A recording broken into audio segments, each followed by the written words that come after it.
বর্তমান আমাদের সমাজে যে ধরনের স্মরণ সভা হয়, মানুষ মারা যাবার পরে দোয়ার আয়োজন করা হয়, এই কথাটা গতকালকেও আমি এখানে বলছি, কিন্তু একটু বিস্তারিতভাবে আলোচনা করার দরকার। বাস্তবতা যেটা, যে কোনো মানুষ মারা যাবার পরে স্মরণ সভা করবে, তার জন্য দোয়ার মাহফিল হবে, সেটা হোক মসজিদে কিংবা বাহিরের অন্য কোনো মাঠে বা অন্য কোনো অবস্থায়। যদি তার ক্ষমার জন্য আল্লাহর কাছে দোয়া করাতে হয়, যারা দোয়া করবে তাদের দোয়াটা কি আল্লাহ পর্যন্ত পৌঁছতে হবে না? পৌঁছতে তো হবে। সে তো আসছে যে তার দোয়ার ধারায় আরেকজনকে সে জাহান্নামের আগুন থেকে বাঁচাবে। চিন্তা করার বিষয় হলো, যেই ব্যক্তিগুলা, যে মানুষগুলা আসে আপনার আমার স্মরণ সভায়, আপনি আমি মারা গেলেও তো এরকম একটা স্মরণ সভা হবে না?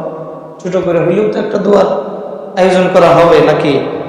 যেই মানুষগুলা আসে, ওই মানুষগুলা তাদের দোয়ার ধারায় মৃত ব্যক্তিকে জাহান্নাম থেকে বাঁচাতে চায়, অথচ তারাই জাহান্নাম। তারাই কি? তারা তো বাঁচতে পারে নাই। কেন? গতকালকের কথা যদি বলি, যে সমস্ত ব্যক্তিরা উপস্থিত হয়েছিল তাদের মধ্যে প্রায় 90% মানুষ বেনামাজি। বেনামাজির কথা বাদ দিলাম, এমন মানুষ আছে বিগত 30 দিনের ভিতরে গোসল করার সময় গোসলের ফরজ আদায় করেন। তাদের উপরে যে গোসল ফরজ হয়ে আছে, নামাজের কথা তো বাদই দিলাম। আপনি চিন্তা করেন, যারা নামাজ না পড়ে এরা দেখবেন খালি হুমুরে দুমুরে গোসল টোসল একটা করে বসমাঞ্চি দিয়ে খালি আয়া বসছে, কিন্তু গোসল করার সময় যদি গোসলের ফরজ কেউ আদায় না করে, তার গোসল কি হবে? হবে। আপনি খুঁজলে পাইবেন এমন ব্যক্তি যে মাসের পর মাস চলে যায়, গোসলের ফরজটা আদায় করতে তাদের খেয়াল থাকে না, গোসলের ফরজ তারা আদায় করে না। খুঁজলে পাবেন, জরিপ করলে পাওয়া যাবে। তা আমি বলতেছি, এই যে লোকগুলা আসলো জোহরের পর থেকে আসর পর্যন্ত সময়ে, যারা মৃত ব্যক্তির জন্য আল্লাহর কাছে দোয়া করবে, এই লোকগুলা তো জোহরের নামাজ পড়ে নাই, দোয়া করবে আল্লাহর কাছে নাজাতের জন্য। আল্লাহর সাথে তো তাদের কোনো সুসম্পর্ক নেই। আপনার কাছে আমি গেলাম আমার একটা হাজতে, তা আমি যদি যাই, আপনার সাথে পূর্ব থেকে আমার একটা আন্ডারস্ট্যান্ডিং এর দরকার আছে না নাই? একটা পরিচিতির দরকার আছে না? যদি আপনার সাথে আমার কোনো পরিচিতি না থাকে, হঠাৎ করে যদি বলি যে ভাই আমার তো এই হাজত, জিনিসটা কি তুমি আমার দিবা? কেউ কি দিব? এটা পাগল বইলা বইলা তারাই দিব, পাগল বইলা বইলা তারাই দিব। আরে ভাই, তুমি স্মরণ সভাতে আসছো কার জন্য দোয়া করবা? কার নাজাতের জন্য আল্লাহর কাছে তুমি চাইবা, অথচ যার কাছে চাইবা তার সাথে তোমার সম্পর্ক নাই। বিগত এই দিনের আগে থেকে মনে হয় না যে 7 দিনে একবার আল্লাহকে আল্লাহ বলে ডাক দিছো। তাহলে যার কাছে তুমি মৃত ব্যক্তির জন্য ক্ষমা চাইবা, তার সাথে তোমার সম্পর্ক নাই, তুমি তো নিজেই জাহান্নাম থেকে বাঁচতে পারো নাই, তুমি কার জন্য দোয়া করতে আসছো? স্মরণ সভা অনুষ্ঠিত হয়েছে, ভালো কাজ, কাজ তো আর মন্দ না, কিন্তু আসরের আজান হলো। গতকালকে বইলাম আসলাম যে যারা নামাজ পড়বেন, মসজিদে জামাত হয় নাই, এখানে আমরা 15 মিনিট পরে জামাত করছি। তো যারা জামাত পড়েন নাই, মসজিদে জামাত হবে চলে আসেন। কই আমরা বক্তিয়া মুসল্লি যারা, কেবলমাত্র তারাই নামাজের মধ্যে। তা দোয়া করবে আল্লাহর কাছে ওই ব্যক্তির ক্ষমা চাওয়ার জন্য। আগে আল্লাহর সাথে কোনো সুসম্পর্ক নাই, পরে আল্লাহর সাথে কি নাই? সুসম্পর্ক নাই। এরকম হাজার হাজার স্মরণ সবার কাজ আমাদের মসজিদে এক ফজরেই হয়ে যায়। আলহামদুলিল্লাহ। প্রতিদিন ফজরের মৃত ব্যক্তির জন্য দোয়া করা হইতেছে না? এই যে বক্তিয়া নামাজি যারা, একজন হোক 10 জন হোক, কোনো একজনের উসিলাই হইতে পারে যে আল্লাহ তাআলা কবরের আযাব কিছুক্ষণের জন্য হলেও বন্ধ রাখবে। কারণ এরা নামাজি, এরা সবে মাত্র আল্লাহকে সেজদা দিয়া আল্লাহর কাছে চেয়েছে, আল্লাহকে বলেছে যে আল্লাহকে ক্ষমা করে দাও। আর বাহিরে যারা করবে তারা নামাজি না, আল্লাহর সাথে তাদের কোনো সম্পর্ক নাই, কানেকশন নাই, তাদের দোয়া আল্লাহ পর্যন্ত পৌঁছায় নি। আর এই জলসায়, একই জলসায় এমন মন্দ লোক থাকতে পারে যে একটা মন্দ লোকের কারণে কারোর দোয়া আসমানে পৌঁছবে না, কারোর দোয়া আল্লাহ পর্যন্ত পৌঁছবে না, এমনও গুনাহগার ব্যক্তি থাকতে পারে। তা আমার কাজ কি? আমার কাজ কি হবে? ও ভাই, দুনিয়াতে যদি আমি আমার সম্বল অর্জন করতে না পারি, যত হাজার মানুষ দিয়ে আমার স্মরণ সভা করা হোক, আমার দোয়ার আয়োজন করা হোক, সেই দোয়া আমার বিন্দু পরিমাণও ফায়দা আনতে পারবে না। কথা কিন্তু বুঝবেন। আজকে আপনি যেমন ভাবে যাচ্ছেন, ঠিক একইভাবে আপনার স্মরণ সভায় মানুষ আসবে, কিন্তু কারোর দোয়া আল্লাহ পর্যন্ত পৌঁছাবে না। তাহলে করণীয় কি? করণীয় হলো এমন একটা পরিবেশ আমার চলার পথের বন্ধু বান্ধব, আমার সমাজের মানুষের সাথে এমন একটা আচার আচরণ চলার পথ তৈরি করা, যেইভাবে তৈরি করলে পরে আমি মারা গেলে তারা আমার জন্য দোয়া করলে দোয়াটা আল্লাহ পর্যন্ত পৌঁছবে। যদি বন্ধু থাকেন 10 জন, এরকম আমরা আসি না যে 10 জন সবাই মহব্বতের দড়ি দিয়ে একবারে বাঁধা, একজন আরেকজন ছাড়া চোখে দেখি না, এরকম মহব্বতের মানুষ আমাদের আছে না? ভাই, মহব্বতের সাথে কাঁধে কাঁধ মিলায়া খেলা দেখতে যাওয়া যায়।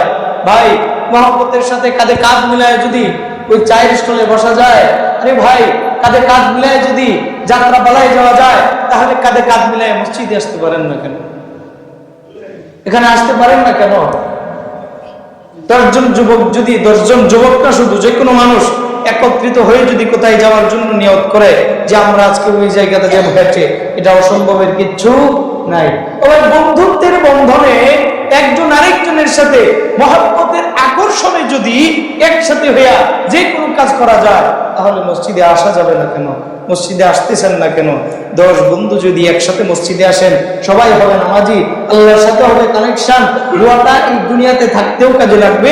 আপনি মারা গেলে আপনার 9 বন্ধু যারা আপনার জন্য দোয়া করবে, তাদের দোয়াটা আল্লাহর কাছে পৌঁছবে।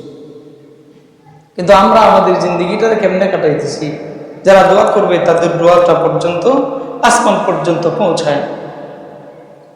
আল্লাহ তো এমন করেন নাই যে নামাজটা শুধু মসজিদে এসে পড়তে হবে, এমন করেন নাই। আল্লাহ ডাক দিয়ে বারবার বলছেন, স্পষ্ট করে দিয়েছেন, ইয়া ইবাদিয়াল্লাযীনা আমানু, ওহে আমার ইমানদার বান্দারা। আল্লাহ বলেছেন আমার ইমানদার বান্দারা, আমরা কাল বান্দা, আল্লাহর বান্দা। আল্লাহ বলেছেন ইয়া ইবাদিয়াল্লাযীনা আমানু, ওহে আমি আল্লাহর ইমানদার বান্দারা, ইন্না আরদি ওয়াসিআ, আমি আল্লাহ তাআলার জমিন কিন্তু ছোট কোনো জমিন নয়। আমি আল্লাহর জমিন মহা প্রশস্ত জমিন। এই প্রশস্ত জমিনকে আমি আল্লাহ তোমাদের জন্য পুরোটাই মসজিদ হিসেবে দান করলাম। সুবহানাল্লাহ। কোথায় আছেন আপনি? সেখানেই পড়তে পারবেন নামাজ। আল্লাহ তাআলা আমাদের এই জমিনকে বিছানা স্বরূপ বানাইছেন কি অযথায়? শুধু খাবার জন্য, থাকার জন্য না, বিছানা এই জন্য বানাইছেন যে বান্দা যেখানেই আল্লাহর হুকুম পালন করার সময় হয়, সেখানেই বান্দা আল্লাহর হুকুম পালন করে। ইয়া ইবাদিয়াল্লাযীনা আমানু ইন্না আরদি ওয়াসিআ ফাইয়ায়া ফা'বুদুন, আমার এই প্রশস্ত জমিনে তোমরা আমি আল্লাহ তাআলার ইবাদতই করো। যদি দুনিয়াতে আমরা আমাদের সম্বল, আমরা আমাদের শক্তিটা অর্জন করতে না পারি, কত বড়ই না আফসোসের কথা, কত বড়ই না আফসোসের কথা। মৃত্যুর পরে রাসূল করিম সাল্লাল্লাহু আলাইহি ওয়াসাল্লাম বলেন, আল মাইয়িতু ফিল কবরি কাল গারিক ফিল বাহর, সমুদ্রের মধ্যে, বিশাল সমুদ্রের মাঝখান বরাবর একজন মানুষ বড় বড় ঢেউয়ের মাঝে ঠান্ডা পানির মধ্যে যেমন ভাবে এক ব্যক্তি ডুবন্ত অবস্থায় একা অসহায়, কবরের একজন ব্যক্তি তার চাইতে আরো বেশি অসহায়। আপনি ডুবে গেছেন একা মানুষ মধ্যসাগরে, তীর শত শত কিলোমিটার, আশপাশে তীর নাই, এরকম কোনো এই নৌযানও নাই যেটার আশায় আপনি বাসায় থাকবেন, এরকম কোনো অবস্থা নাই। এরকম কোনো ফর্মও আপনার কাছে নাই যে যেটা ধরবেন, কাঠ ধরবেন, ধরে আপনি একটু দাঁড়াবেন, একটু স্বস্তির পাবেন, এইরকম কিচ্ছু নাই। তখন আপনার দিল একটা চাইবে, ইস, যদি এইরকম একটা কিছু পাইতাম যে শুধু বাইশে থাকা যায়, তাইলে আমি ধৈর্য ধারণ করে বাঁচার চেষ্টা করতে পারতাম। বুঝবেন কথা? আপনি যখন স্থলে আছেন, বহু জিনিস আপনার কাছে আছে, আপনি মনে করতেছেন পানিতে ডুবলে অসুবিধা নাই, কিন্তু যখন আপনার কাছে কিচ্ছু নাই, তখন আপনি চিন্তা করবেন, আমার কাছে যদি ছোট একটা কাঠের টুকরাও থাকতো, যেটা কেবল ধৈর্য আমি একটু ভাইসা থাকতে পারবো, তাহলেও তো বাঁচার সম্ভাবনা থাকতো। কিন্তু ওই ভূমধ্যসাগরে যখন আপনার কাছে কিচ্ছু থাকবে না, আপনি একটা কাঠবিহীন যেমন ভাবে অসহায়, কবরের একজন ব্যক্তি তার চাইতে আরো বেশি অসহায়। কবরে বসে বসে বলবে, আরে আমি তো ইবাদত করি নাই, ওইটা চলে গেল। আমার একটা সন্তানকে যদি আমি দ্বীনের শিক্ষা দিয়ে আসতে পারতাম, আজকে সাদগায়ে জারিয়ার সওয়াব আমার কবরে বসে থেকে আমি পাইতে থাকতাম। সবাই আফসোস করে, আমি যদি আমার অর্থ সম্পদ থেকে আল্লাহর দ্বীনের একটা খাতে সদকা জারিয়াত পর্যায়ে যদি কোনো কিছু দান করে যাইতাম, আজকে কবরস্থানে বসে বসে আমি ওইটার সওয়াব আফসোস করি। কিন্তু সেই দিন আফসোস করি, আল্লাহ আপনার আমার মরণটা হওয়ার পরে আপনার আমার রূহের কন্ডিশন কিরকম। হাদিসের ভাষায় বলা যায়, বান্দা যখন মৃত্যুবরণ করবে, সেই বান্দাটা প্রথমে বুঝতে পারবে না যে সে মারা গেছে। কি করতে পারবে না? বুঝতে পারবে না মারা গেছে। এটার অবস্থা কেমন হয়?